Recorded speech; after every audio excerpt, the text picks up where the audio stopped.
Halo Sobat Sip, agar kita bisa memaksimalkan potensi keuntungan dan mengurangi potensi kerugian dalam melakukan investasi, kita harus memiliki metode dalam melakukan investasi atau metode menabung aset yang tepat sesuai dengan tujuan investasi, profil risiko, dan usia kita.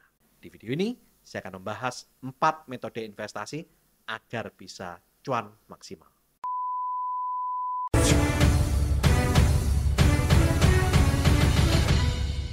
Metode yang pertama adalah metode lump sum, yaitu salah satu metode investasi yang paling populer dan sering dilakukan oleh banyak orang. Metode lump sum adalah metode menginvestasikan sejumlah uang secara sekaligus ke dalam suatu instrumen investasi.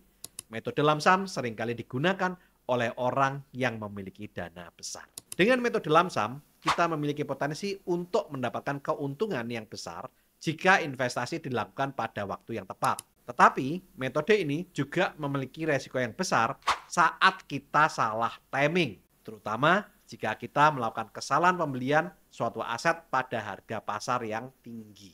Cara melakukan investasi metode lump sum, yang pertama, tentukan jumlah dana yang akan diinvestasikan secara sekaligus.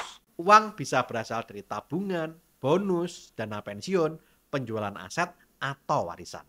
Yang kedua, pilih instrumen investasi yang sesuai dengan tujuan keuangan dan profil risiko Anda. Pilihan investasi bisa mencakup instrumen investasi seperti saham, reksadana, obligasi, properti, atau instrumen investasi yang lain. Yang ketiga, lakukan analisis pasar atau konsultasi dengan penasihat keuangan untuk memastikan bahwa Anda melakukan investasi pada waktu yang tepat. Meskipun sulit untuk memprediksi pasar dengan tepat, memahami kondisi pasar saat ini bisa membantu mengurangi resiko. Yang keempat, investasikan seluruh uang tersebut secara sekaligus ke dalam instrumen investasi yang telah dipilih. Yang kelima, setelah investasi dilakukan, Anda harus memantau kinerja investasi secara berkala dan jika diperlukan, lakukan penyesuaian atau rebalancing portofolio untuk mempertahankan alokasi aset yang optimal.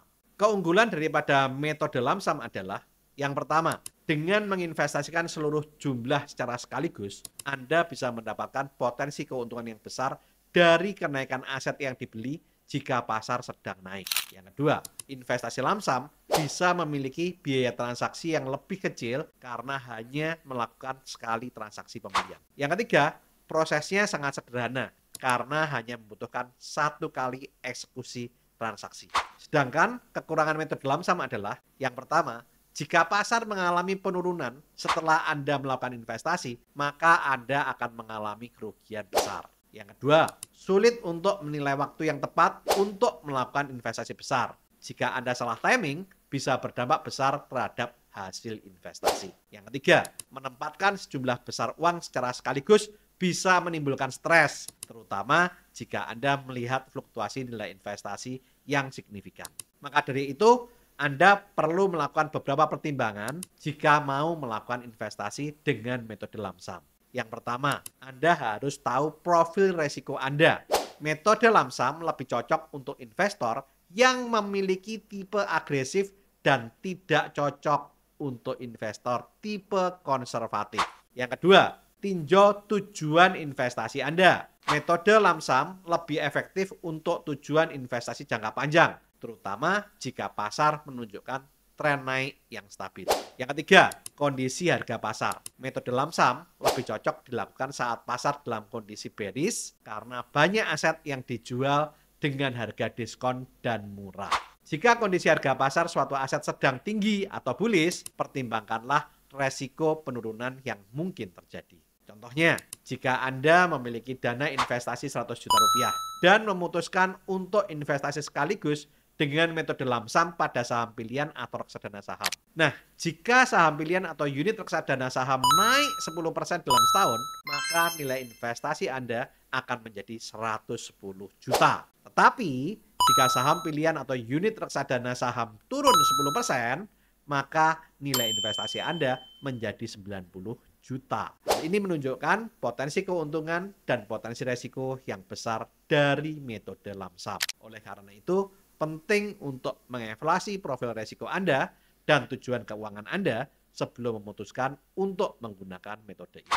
Metode lump sum akan sangat efektif dan memperoleh hasil investasi yang maksimal jika kita mau belajar tentang aset investasi yang kita mau beli, melakukan strategi dan perencanaan yang matang, serta memiliki pemahaman yang baik tentang makroekonomi dan kondisi pasar. Metode yang kedua adalah metode dollar cost averaging. Metode ini juga merupakan salah satu metode investasi yang paling populer dan sering dilakukan oleh banyak orang. Metode dollar cost averaging adalah metode investasi di mana kita secara rutin dan konsisten menginvestasikan sejumlah uang yang sama secara berkala, misalnya setiap bulan, ke dalam instrumen investasi tertentu, baik saat kondisi pasar naik maupun kondisi pasar sedang turun. Metode dollar cost averaging bertujuan untuk mengurangi resiko investasi dengan menghindari kesalahan investasi di waktu yang tidak tepat dan mengurangi dampak fluktuasi harga pasar pada portofolio investasi kita. Keuntungan daripada metode dollar cost averaging adalah kita bisa membeli lebih banyak unit investasi ketika harga pasar rendah dan membeli lebih sedikit unit investasi saat harga tinggi, sehingga harga rata unit investasi kita menjadi lebih rendah. Sehingga jika kita mau melakukan investasi, misalkan 1 juta setiap bulan ke dalam rekening reksadana saham atau membeli saham, kita nggak perlu bingung menentukan kapan waktu yang tepat untuk membeli. Anda cukup membeli saja setiap bulan dan terus lakukan investasi dan konsisten melakukan investasi setiap bulan. Dan biarkan waktu yang bekerja untuk kita. Bagaimana melakukan metode dollar cost averaging? Yang pertama, tentukan periode investasi. Misalnya setiap minggu, setiap 2 minggu sekali, atau setiap bulan.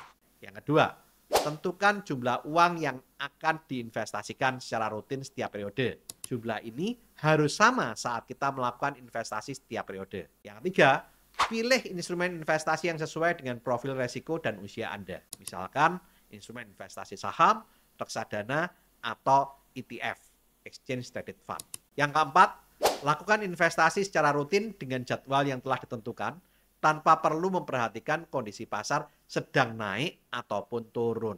Dalam hal ini, konsistensi merupakan kunci dalam metode dollar cost averaging.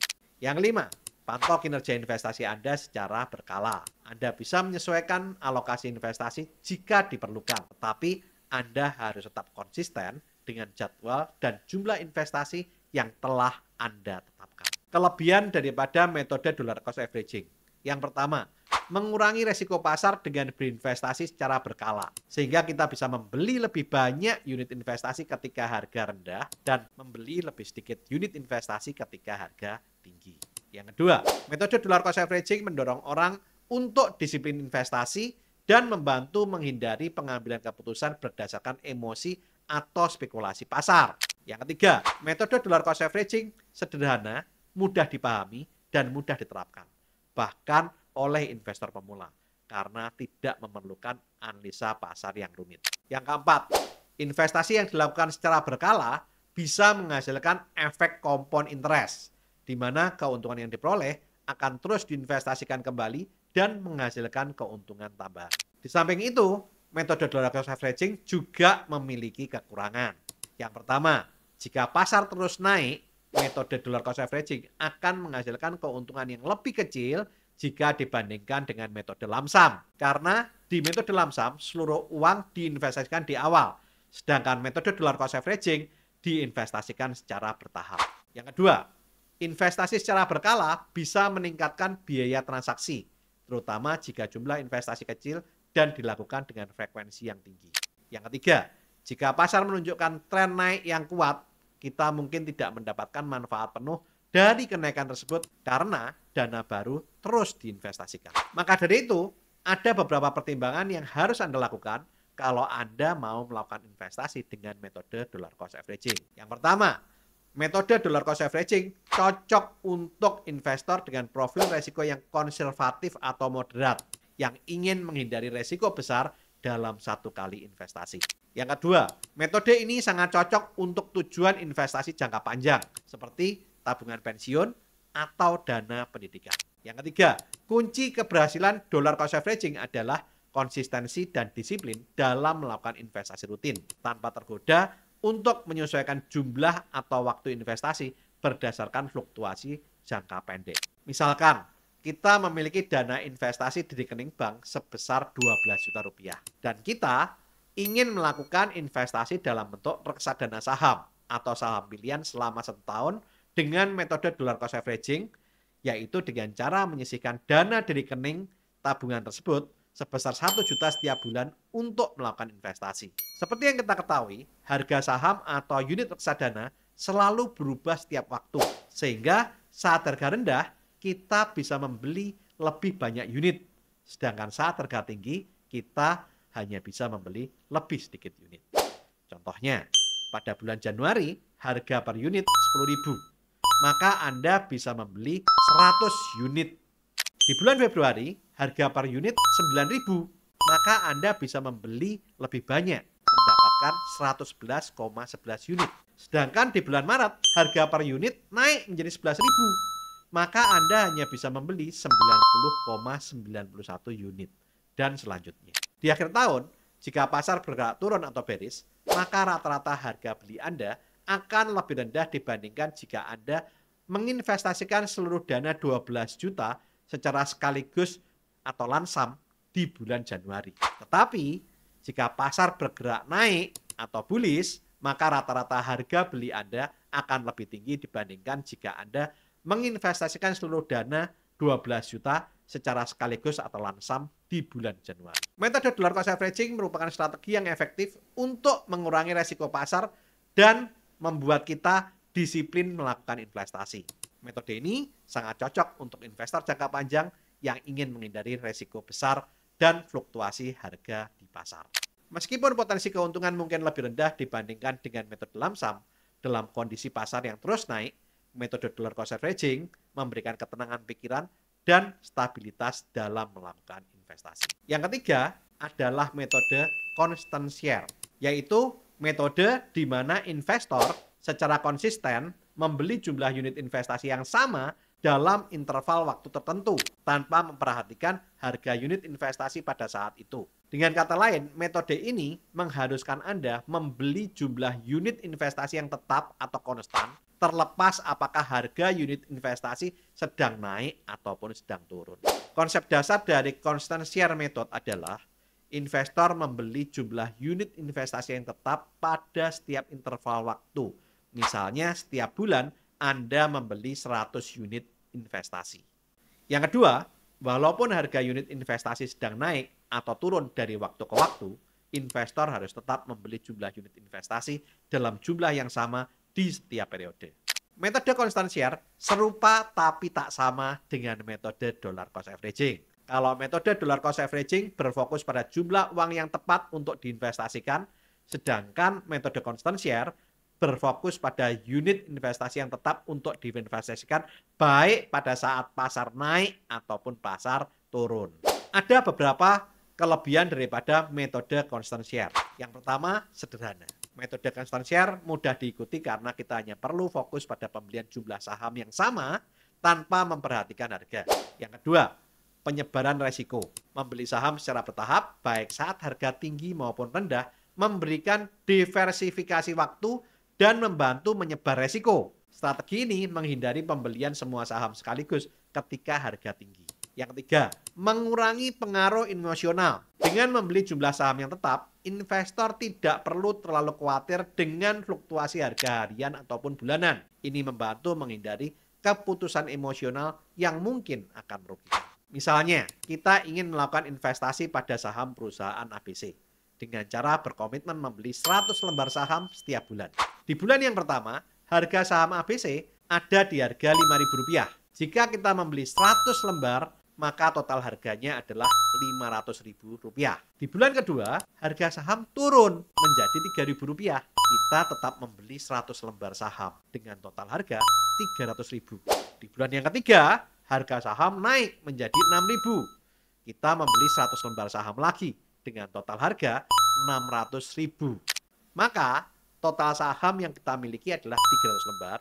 Total harga saham ABC yang kita bayar adalah Rp1.400.000, sehingga harga rata-rata per lembar saham adalah Rp1.400.000 dibagi dengan 300 adalah Rp4.667.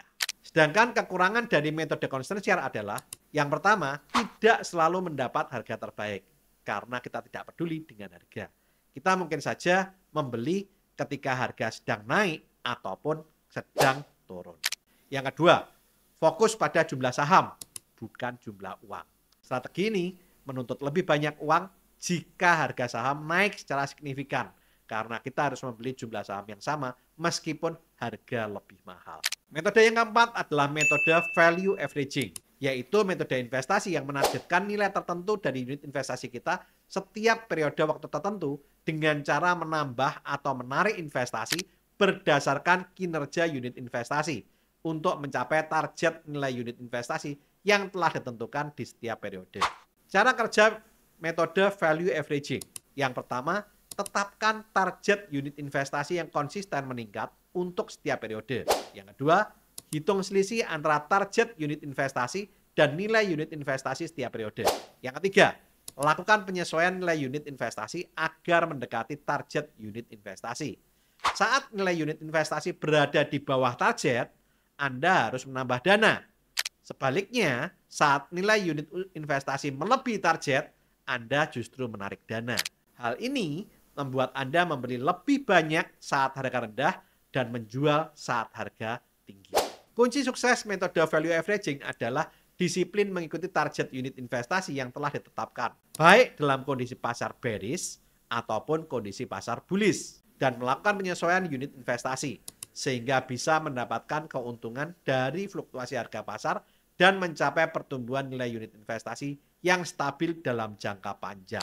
Metode value averaging adalah strategi yang cerdas untuk mencapai target nilai unit investasi yang konsisten dengan menyesuaikan jumlah investasi berdasarkan kinerja unit investasi. Tetapi, metode value averaging memerlukan pemantauan dan penyesuaian yang lebih intensif. Metode ini bisa memberikan keuntungan yang signifikan dalam jangka panjang, terutama bagi investor yang disiplin dan sabar. Misalnya, Anda ingin memulai investasi dengan nilai awal 10 juta rupiah untuk berinvestasi dalam reksadana saham menggunakan metode value averaging. Target nilai unit investasi Anda adalah meningkat sebesar 1 juta setiap bulannya. Bulan yang pertama, target nilai unit investasi 10 juta ditambah 1 juta target kenaikan sama dengan 11 juta. Ternyata nilai unit investasi di akhir bulan pertama tetap 10 juta. Maka di akhir bulan pertama Anda harus menginvestasikan dana tambahan sebesar 11 juta dikurangi 10 juta atau 1 juta rupiah. Bulan yang kedua, target nilai investasi adalah 11 juta bulan pertama ditambah dengan 1 juta target kenaikan, yaitu totalnya 12 juta rupiah. Ternyata nilai unit investasi di akhir bulan kedua adalah 11,2 juta. Maka di akhir bulan kedua Anda menginvestasikan dana tambahan 12 juta dikurangi 11,2 juta atau Anda menambah dana sebesar Rp800.000.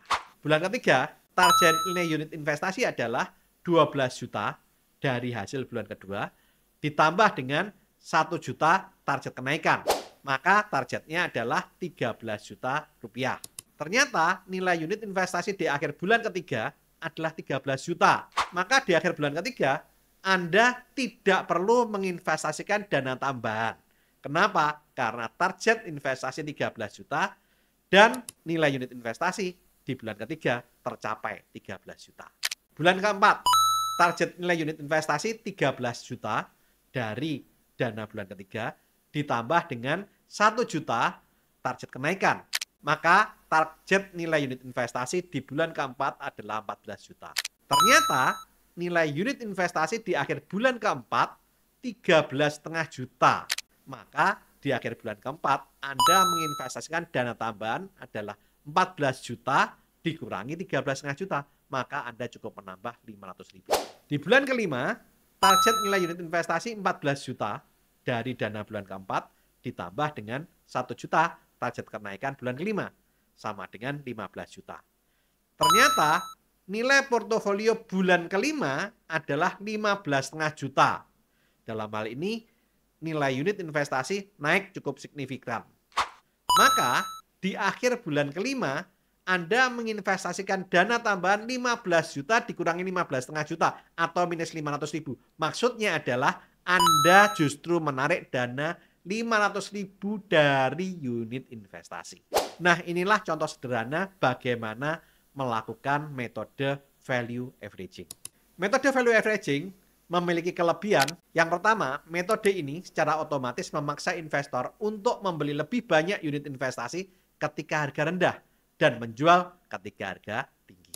Yang kedua, dengan menyesuaikan jumlah investasi berdasarkan nilai unit investasi, meningkatkan potensi hasil investasi dengan membeli pada saat harga rendah dan mengurangi resiko kerugian saat harga tinggi. Metode ini membantu menghindari keputusan investasi berdasarkan emosi karena mengikuti rencana yang telah ditetapkan. Sedangkan kekurangan metode value averaging adalah metode ini lebih kompleks dan membutuhkan pemantauan nilai unit investasi secara berkala. Yang kedua, penyesuaian investasi yang sering dilakukan akan meningkatkan biaya transaksi.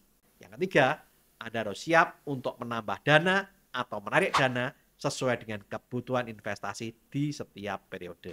Video ini dibuat untuk keperluan edukasi, bukan ajakan untuk membeli ataupun menjual unit investasi. Jika Anda membeli atau menjual unit investasi karena melihat video ini, segala keuntungan ataupun kerugian merupakan tanggung jawab Anda pribadi. Disclaimer on. Oke, lakukan terus saving, investing, protecting agar hidup Anda makin sip. Saya Tony Hermawan Adikaryo, sampai jumpa di puncak kemakmuran.